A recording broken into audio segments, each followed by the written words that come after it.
우리 교회는 매년 추수감사절에 VIP를 초청해서 예배 드립니다. 오늘 그렇게 초청받아 오신 분들이 꽤 계신 것 같습니다. 너무나도 환영하고 또 반갑습니다. 우리 여러분들을 위해서 교회가 기도했고 또 여러분의 삶에 하나님의 은혜와 복이 넘쳐나도록 그렇게 우리가 구했습니다. 오늘 이 행사가 있기 때문에 원래 하던 에베소 본문을 좀 내려놓고 예수님이 누구신가 하는 복음의 메시지를 좀 전하려고 합니다. 오늘 교육부서 아이들도 함께 와 있기 때문에 이 복음의 메시지를 함께 같이 듣고 또 예수님을 영접하는 기도도 한번 따라해보고 하면 큰 은혜가 있을 줄로 믿습니다. 자, 먼저는 하나님께서 사람을 자신의 형상대로 창조하셨다는 것입니다. 창세기 1장 27절, 28절에 보면 하나님이 자기 형상 곧 하나님의 형상대로 사람을 창조하시되 남자와 여자를 창조하시고 하나님이 그들에게 복을 주시며 이렇게 말씀하셨습니다. 하나님께서 사람을 지으셨는데 하나님의 형상대로 지으셨고 하나님과 교제하도록 하기 위해서 그렇게 하신 것입니다. 그리고 그들에게 복을 주셨다라고 말씀하고 있습니다. 그러므로 사람은 하나님을 믿고 살 때 가장 행복하고 가장 복받고 가장 만족스러운 삶을 살아갈 수가 있습니다. 물고기는 물속에 있어야지 행복하고 살 수 있습니다. 물 밖에 나오면 불행해지고 살 수 없는 것이죠. 이와 마찬가지로 사람은 하나님 품속에 있어야지 참된 삶을 살 수 있고 참된 만족과 행복을 누릴 수가 있는 것입니다. 요한복음 10장 10절에 보면 도둑이 오는 것은 도둑질하고 죽이고 멸망시키려는 것뿐이요 내가 온 것은 양으로 생명을 얻게 하고 더 풍성히 얻게 하려는 것이다. 그렇게 말씀하셨습니다. 그러므로 사람은 하나님을 만나야 참된 생명을 얻고 또 풍성한 삶을 살 수 있습니다.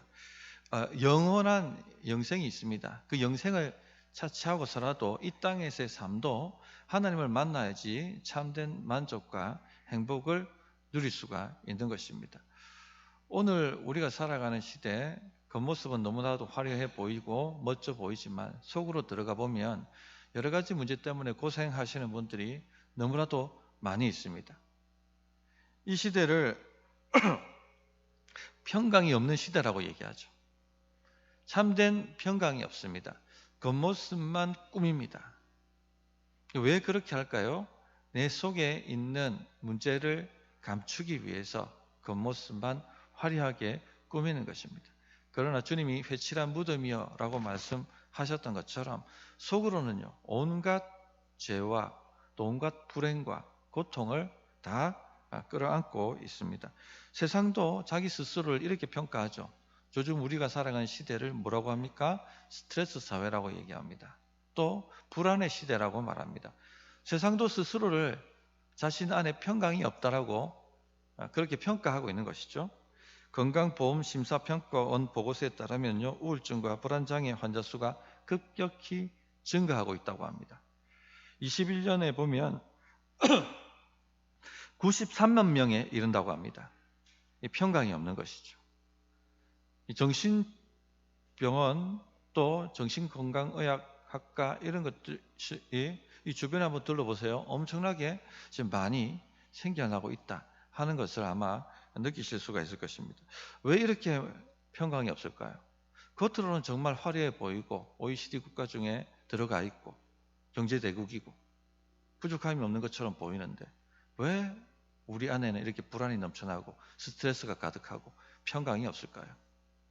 하나님을 떠나 있기 때문에 그렇습니다. 하나님을 떠났기 때문에 복을 받지 못하고 참된 평강을 누리지 못하는 것이죠. 성경은 이것을 죄라고 얘기합니다. 죄 때문에 마음의 평강이 없고 참된 행복이 없는 것입니다. 사람이 죄를 범해 하나님으로부터 떠났습니다. 로마서 3장 23절을 보면 모든 사람이 죄를 범하였으며 하나님의 영광에 이르지 못하더니 그렇게 말씀하고 있습니다. 모든 사람이 죄를 범했습니다. 그로 말미암아 영적으로 모두 죽어 있습니다. 하나님으로부터 떠나 있습니다. 죄란 무엇입니까? 하나님을 인정하지 않고 하나님 말씀대로 살지 않는 그것이 바로 성경이 말씀하는 죄입니다. 세상에는 법이 있습니다. 법이 없다면 세상은 무법천지가 될 것이고 굉장히 불행해지겠죠. 자기 하고 싶은 대로 자기가 원하는 대로 산다. 내가 법이다. 이렇게 산다고 생각해 보십시오. 내가 원하는 대로 운전하고, 내가 원하는 대로 학교 가고, 내가 원하는 대로 장사하고, 그런 내가 원하는 대로가 서로 충돌한다고 생각해 보십시오. 약육강식의 짐승의 사회, 동물의 사회가 될 것입니다. 완전히 범죄 집단이 판을 치는 그런 세상이 되고 말 것입니다. 이처럼 죄는 불행을 가져옵니다. 하나님이 세우신 이 세상에도 하나님 말씀대로 살아가야 하는 법칙이 있습니다. 그 말씀대로, 그 법칙대로 살아갈 때 이 세상이 제대로 굴러가고 우리 인생도 제대로 굴러가고 참된 만족과 복을 누릴 수가 있는 것입니다. 그러나 인간은요, 그렇게 하고 싶지 않았습니다. 하나님을 떠나 자기 멋대로, 자기 마음대로, 자기 인생에 자기가 주인이 되어서, 자기 인생에 자기가 하나님이 되어서 그렇게 멋대로 살고 싶었습니다. 그 결과 하나님의 평강이 다 사라져 버린 것이죠.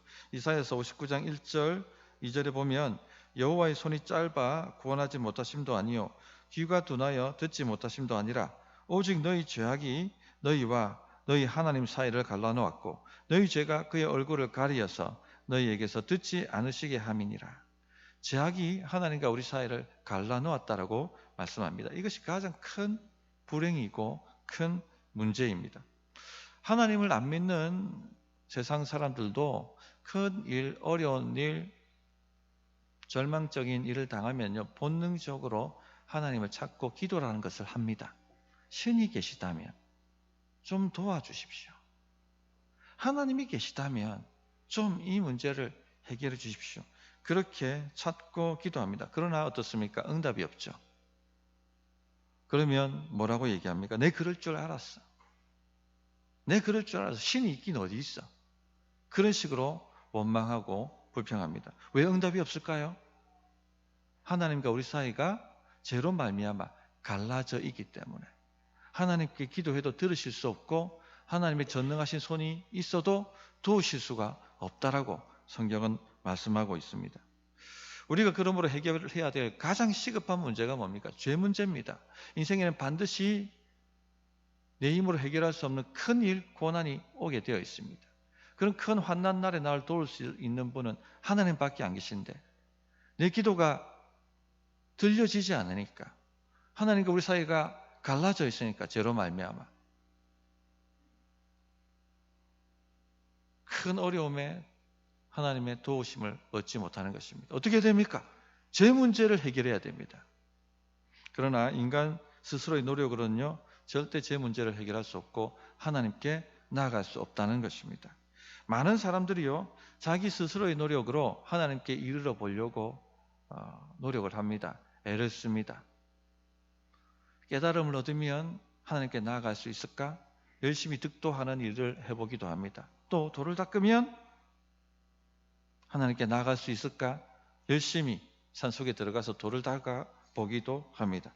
또 어떤 사람은요 선한 일을 많이 하면 하나님께서 감동하셔서 내 삶에 복을 주시고 평탄한 길을 인도하시지 않을까? 그리고 최선을 다해서 선한 삶을 살아봅니다. 그런데 어떻습니까? 선한 삶을 살아도 불행이 피해가지 않습니다. 선하다고 다 복받는 것 아니라는 것을 우리는 삶을 통해서 경험합니다. 왜 그럴까요? 인간 안에는 이 죄로 말미암아 아무리 선하게 행동하고 선하게 산다 할지라도 하나님과 사람 사이가 갈라져 있기 때문에 복을 받을 수가 없는 것입니다. 하나님의 의로운 절대적 기준에 비하면 인간 안에 있는 죄 때문에 아무리 선행을 한다 할지라도 그것이 하나님의 기준에 미치지 못하기 때문에 하나님께 다다를 수가 없는 것입니다. 그래서 잠언 14장 12절에 보면 어떤 길은 사람이 보기에 바르나 필경은 사망의 길이니라. 자기 눈에 의로워 보여도 인간 행위 안에는 죄라는 것이 들어가 있기 때문에 사망의 길로 빠져들어갈 수밖에 없다라고 탄식하고 있는 것입니다. 오늘 아침에 교회 나오실 때 다 세수하시고 손도 씻으시고 그렇게 오셨습니다. 그러나 우리 눈에 이 손이 깨끗해 보인다 할지라도 현미경으로 들여다보면 엄청난 세균이 가득 차 있다는 것을 알고 있지 않습니까? 마찬가지입니다. 우리 행위가 나는 참 제대로 산 것 같아. 나는 이 땅에서 선하고 착하게 산 것 같아. 그렇게 여길지 모르지만요. 하나님의 현미경으로 들어보면 우리 손에 세균이 가득한 것처럼 죄가 덕지덕지 가득하게 붙어져 있다는 것입니다. 그러니까 하나님께서 도와주시고 싶으셔도 도우실 수가 없는 겁니다. 또 어떤 이들은 과학이 모든 문제를 해결할 것이라고 과학 만능주의에 빠져듭니다. 그러나 과학은요, 제 문제를 해결하지 못합니다. 1차 대전과 2차 대전을 보십시오. 과학이라는 이 놀라운 복이 죄인들의 손에 붙들려지자 수많은 사람들을 살상하고 죽이는 무기로 둔갑했다는 것을, 그 충격적인 상황을 우리가 다 역사적 상황을 알고 있지 않습니까? 과학은요, 제 문제 해결하지 못합니다. 세상을 아름답고 행복하고 평강이 넘쳐나는 그런 세상으로 만들 수가 없습니다. 분명히 이 세상을 망하게 만들 것입니다. 그러므로 결론이 무엇입니까? 로마서 3장 23절에 보면 모든 사람이 죄를 범하였으며 하나님의 영광에 이르지 못하더니, 모든 사람이 죄를 범해서 하나님의 영광에 이르지 못하고 있습니다. 그러나 기쁜 소식이 있습니다. 하나님께서 우리를 사랑하셔서 이 죄 문제를 해결하시기 위해서 하나님의 아들 예수 그리스도를 이 땅에 사람의 모양으로 보내셨다는 것입니다. 요한복음 3장 16절에 하나님이 세상을 이처럼 사랑하사 독생자를 주셨으니 이는 그를 믿는 자마다 멸망하지 않고 영생을 얻게 하려 하심이라 말씀하셨습니다. 예수님은 하나님의 아들이십니다. 이 땅에 사람의 모양으로 오셨고 죄를 짓지 않으셨습니다. 예수님은 죄가 없으시지만 십자가에서 하나님의 진노와 심판을 받아 죽음을 당하셔야만 하셨습니다. 그 죽음은 자신의 죄 때문에 받는 죽음이 아니라 우리의 모든 죄를 대신 짊어지고 하나님의 심판과 저주를 받는, 천벌을 받는, 우리 대신 천벌을 받는 그런 대속의 죽음이었습니다. 로마서 5장 8절에 우리가 아직 죄인 되었을 때에 그리스도께서 우리를 위하여 죽으심으로 하나님께서 우리에 대한 자기의 사랑을 확증하셨느니라, 그렇게 말씀하셨습니다. 예수님은 죽으시고 난 이후에 3일 만에 부활하셨습니다. 오늘 우리가 읽었던 고린도전서 15장 3절 4절이 그 말씀을 하고 있죠. 내가 받은 것을 먼저 너희에게 전하였노니 이는 성경대로 그리스도께서 우리 죄를 위하여 죽으시고 장사 지낸 바 되셨다가 성경대로 사흘 만에 다시 살아나사. 예수님께서 3일 만에 부활하셨다 하는 이 이야기를 많은 사람들이 믿지 못할 이야기라고, 신화라고 그렇게 여깁니다. 그러나 만약 주님이 3일 만에 부활하셨다면 이 예수님은 자기 죄 때문에 죽으신 것이 아니라는 것을 증명하신 것이죠. 모든 사람의 죄를 대신 짊어지시고 죽으셨다. 그분은 하나님의 아들로 사람이 되셨다 하는 것을 증거하는 이야기가 될 것입니다. 성도님들, 그리고 오늘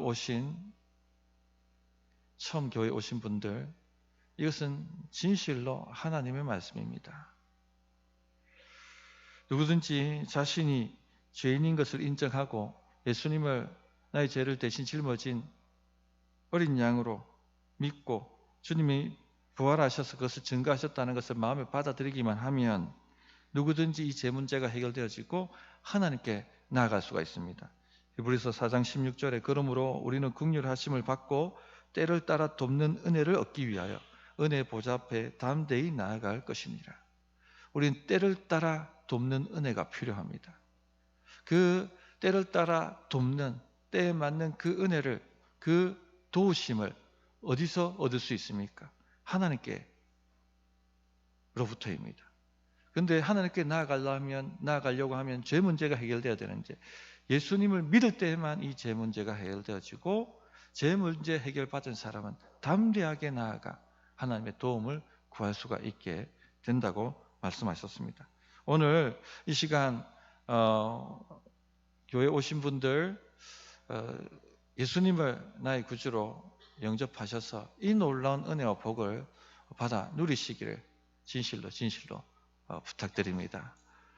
우리 성도님들 또 우리 교육부서 아이들 또 오늘 초대받아 오신 모든 분들 한번 저를 따라서 이 예수님을 영접하는 기도를 한번 해주시기를 부탁드립니다. 자, 눈을 감고 저를 따라서 한 절 한 절 해보십시다. 하나님 아버지, 저는 죄인입니다.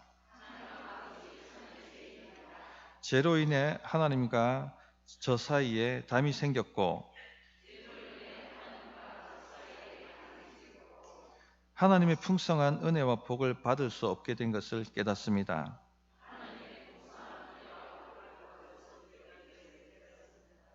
저의 죄 문제를 해결해 주시기 위해 예수님께서 이 땅에 오심을 믿습니다. 예수님께서 사람이 되셔서 저의 죄 짐을 짊어지시고